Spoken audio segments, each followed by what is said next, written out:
Okay, let's continue our story. Remember Billy and the Pritchard boys and the dogs. Dogs, I should say, are out getting the coons. Coming up to the tree, I could see it was a huge bur oak. It wasn't tall. It was just the opposite, rather low and squatty. The top was a thick mass of large limbs, and it hadn't shed all of its leaves yet. It stood by itself in an old field. There were no other trees within 50 yards of it. About 15 feet to the left were the remains of a barbed wire fence. An old gate hung by one rusty hinge from a large corner post. I could tell that at one time a house had stood close by. Reuben saw me looking around. "A long time ago, some Indians lived here and farmed these fields," he said. I walked around the tree looking for the coon, but could see very little in the dark shadows. "Ain't no use to look," Reuben said. "He won't be there." Rainey spoke up. "This ain't the first time we've been to this tree," he said. Reuben told Rainey to shut up. "You talk too much," he said. In a whining voice, Rainey said, "Reuben, you know that coon ain't in that tree. Make him pay off and let's go home. I'm getting tired." I told Reuben I was going to climb the tree. "Go ahead," he said. "It won't do you any good." The tree was easy to climb. I looked all over it on each limb and in every dark place. I looked for a hollow. The ghost coon wasn't there. I climbed back down, scolded old Dan to stop his loud bawling, and I looked for little Ann. I saw her far up the old fence now, sniffing and running here and there. I knew the ghost coon had pulled a real trick, but I couldn't figure out what it was. Little Ann had never yet barked, treed. I knew if the coon was in the tree, she wouldn't still be searching for a trail. Old Dan started working again. My dogs covered the field. They circled and circled. They ran up and down the barbed wire fence on both sides. I knew the coon hadn't walked the barbed wire. Ghost or no ghost, he couldn't do that. I walked over to the old gate and looked around. I sat down and stared up into the tree. Little Ann came over to me. Old Dan, giving up his search, came back to the tree and bawled a couple of times. I scolded him again. Reuben came over. Leering at me, he said, "You give up?" I didn't answer. Little Ann once again started searching for the lost trail. Old Dan went to help her. Rainey said, "I told you that you couldn't tree that ghost coon. Why don't you just pay off so we can all go home?" I told him that I had not given up. My dogs were still hunting. When they gave up, I would give up. Reuben said, "Well, we're not going to stay here all night." Looking back to the tree, I thought perhaps I had overlooked something. I told Reuben I was going to climb it. He laughed. "Go ahead, it won't do any good. You climbed it once. Ain't you satisfied?" "No, I'm not satisfied," I said. "I just don't believe in ghost coons." Reuben said, "I don't believe in ghosts either. But facts are facts. To tell you the truth, I've climbed that tree a dozen times, and there's just no place in it for a coon to hide." Rainey spoke up. "Our old blue hound has treed the ghost coon in this tree more times than once. Maybe you two don't believe in ghosts, but I do. Why don't you pay off so we can get away from here?" "Well, I'll climb it one more time," I said, "and if I can't find him, then I'll pay up." Climbing up again, I searched and searched. When I got through, I knew the ghost coon wasn't in that tree. When I came down, I saw my dogs had given up too. That took the last resistance out of me. I knew if they couldn't find the ghost coon, I couldn't. Digging the 2 $1 bills out of my pocket, I walked over to Reuben. Little Ann was by my side. I handed my money over, saying, "Well, you won, fair and square." With a grin on his face, Reuben took my money. He said, "I bet this'll break your old grandpa's heart." I didn't reply. Reaching down, I caught little Ann's head in my hands. Looking into her warm, friendly eyes, I said, "It's all right, little girl. We haven't given up yet. We'll come back. We may never catch the ghost coon, but we'll run him until he leaves the country." She licked my hands and whined. A small breeze began to stir. Glancing up into the tree, I saw some leaves shaking. I said to Reuben, Looks like the wind is coming up. It may blow up a storm. We'd better get out of here." Just as I turned, I saw little Ann throw up her head and whine. Her body grew stiff and taut. That means like really tight. I watched her. She was testing the wind. I knew she had scented something in the breeze. Stiff-legged, head high in the air, she started walking toward the tree. Almost there, she turned back and stopped. I knew she had caught the scent, but could only catch it when a breeze came. Looking at Reuben, I said, "I haven't lost those $2 yet." Another breeze drifted out of the rivers. Little Ann caught the scent again. Slowly, she walked straight to the large gatepost, reared up on her front feet, and bawled the most beautiful tree bark I had ever heard in my life. Old Dan, not understanding why Little Ann was bawling, stood and looked. He walked over to the post, reared up on it, and sniffed. Then, raising his head, he shook the dead leaves in the bur oak tree with his deep voice. I looked at Rainy. Laughing, I said, "There's your ghost coon. Now what do you think of my dogs?" For once, he made no reply. Going over to the post, I saw it was a large black locust put there many years ago to hang the gate. Looking up at the tree, I saw how the ghost coon had pulled his trick. One large long limb ran out and hung directly over the gate. It was a drop of a good 12 feet from the branch to the top of the gate post, but I knew we weren't after an ordinary coon. This was the ghost coon. I said to Reuben, "Boost me up and I'll see if the post is hollow." After breaking off a long Jimson weed to use as a prod, I got up on Reuben's shoulder and he raised me up. The post was hollow. Not knowing how far down the hole went, I started the switch down. About halfway, I felt something soft and I gave it a hard jab. I heard him coming. He boiled out right in my face. I let go of everything. Hitting the ground, I rolled over on my back and looked up. And for a split second, the ghost coon stayed on top of the post, and then he jumped. My dogs were on him the instant he hit the ground.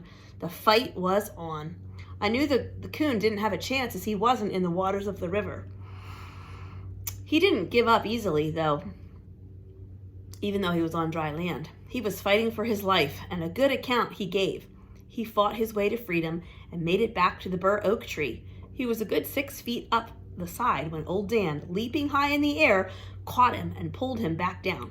So what happened was the ghost coon ran to this gate post and this limb, and it was hollow. The post was hollow, and he would climb down in there. It made it look like he was up in the tree, but he was actually hiding in that fence post, in that gate post.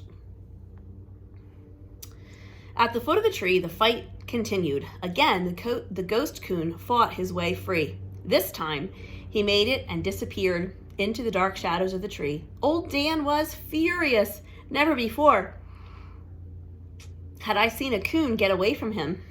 I told Reuben I would climb up and run him out. As I started climbing, I saw Little Ann go to one side and Old Dan to the other. My dogs would never stay together when they had treed a coon, so that any way that it would leave the tree, he was met by one of them. About halfway up, far out on the limb, I found the ghost coon. As I started toward him, my dogs stopped bawling. I heard something I had heard many times. The sound was like the cry of a small baby. It was the cry of a ringtail coon when he knows it is the end of the trail.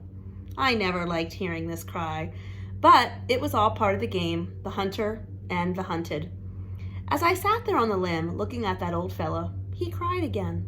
Something came over me. I didn't want to kill him. I hollered down and told Reuben I didn't want to kill the ghost coon. He hollered back, "Are you crazy?" I told him I wasn't crazy, I just didn't want to kill him. So I climbed back down the tree. Reuben was mad. He said, "What's the matter with you?" "Nothing," I told him. "I just don't have the heart to kill the ghost coon." I told him were plenty more. Why kill him? He had lived here a long time, and more than one hunter had listened to the voices of his hounds bawling on his trail. Rainey said, "He's chicken-livered. That's what he is." I didn't like that, but not wanting to argue, I didn't say anything. Reuben said, "I'll go up and run him out." "I won't let my dogs kill him," I said. Reuben glared at me. "I'm going up and run that coon out. If you stop your dogs, I'm going to beat you half to death." "Do it anyway, Reuben," Rainey said. "I've got a good mind to," said Reuben. Just as Reuben started to climb the tree, old Dan growled. He was staring out into the darkness. Something was coming. "What's that?" I asked. "I don't know," Reuben said.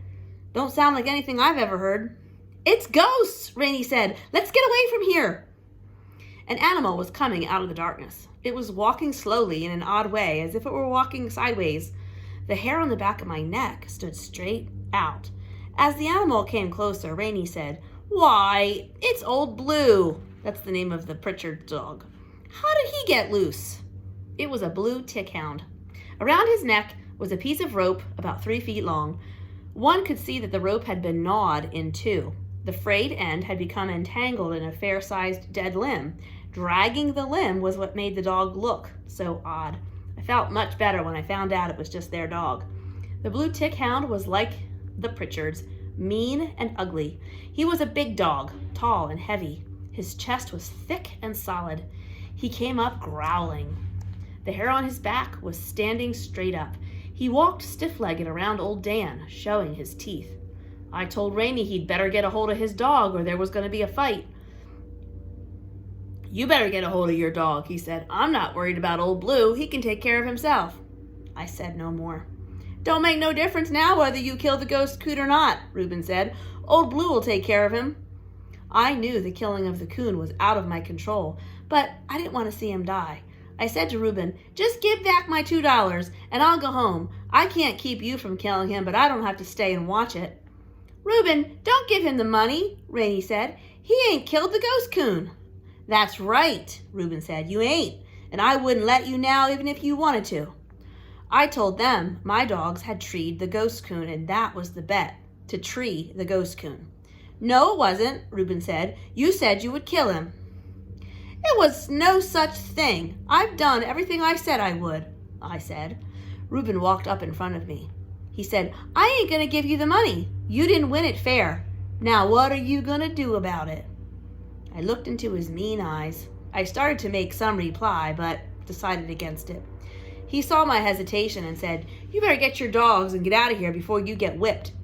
In a loud voice, Rainey said, bloody his nose, Reuben, bloody his nose. I was scared. I couldn't whip Reuben. He was too big for me. I started to turn and leave when I thought about what my grandfather had told them. You had better remember what my grandpa said. He'll do just what he said he would, I reminded them.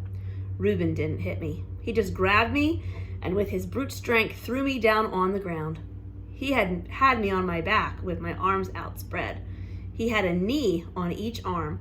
I made no effort to fight back. I was scared. If you say one word to your grandpa about this, Reuben said, I'll catch you hunting some night and take my knife to you. Looking up into his ugly face, I knew that he would do just what he said. I told him to let me up and I would go and not say a word to anybody. Don't let him up, Reuben, Rainey said. Beat the tar out of him or hold him and let me do it. Just then, I heard growling and a commotion off to one side. The blue hound had finally gotten a fight out of old Dan. Turning my head sideways, I could see them standing on their hind legs, tearing and slashing at each other. The weight of the big hound pushed old Dan over. I told Reuben to let me up so that we could stop the fight. He laughed. While my dog is whipping yours, I think I'll just work you over a little bit. So, saying, he jerked off my cap and started hitting me with his cap in my face. I heard Rainey yelling, Reuben, they're killing old Blue. Reuben jumped off me. I clambered up and looked over to the fight. What I saw thrilled me.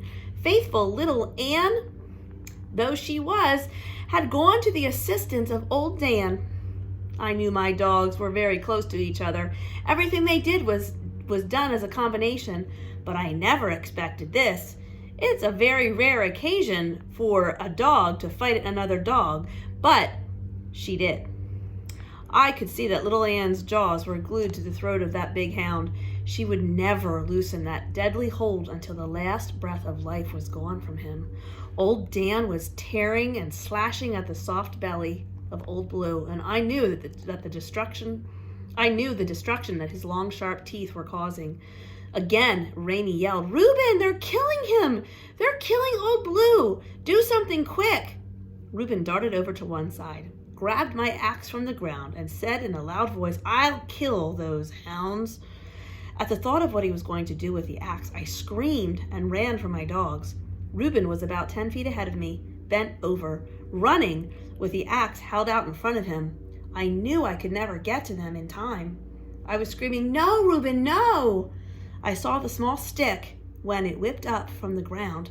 As if it were alive, it caught between Reuben's legs. I saw him fall, and I ran on by. Reaching the dogfight, I saw the big hound was almost gone. He had long since ceased fighting. His body lay stretched full length on the ground.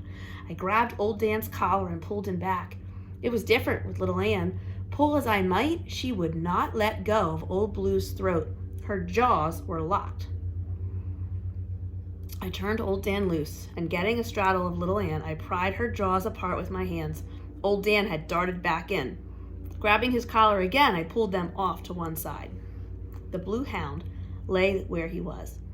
I thought perhaps he was already dead, and then I saw him move a little. Still holding my dogs by their collars, I looked back. I couldn't understand what I saw. Reuben was laying where he had fallen. His back was toward me, and his body was bent in a U shape. Rainey was standing on the other side of him, staring down. I hollered and asked Rainey, "What's the matter?" He didn't answer me. He just stood as though in a trance, staring down at Reuben. I hollered again.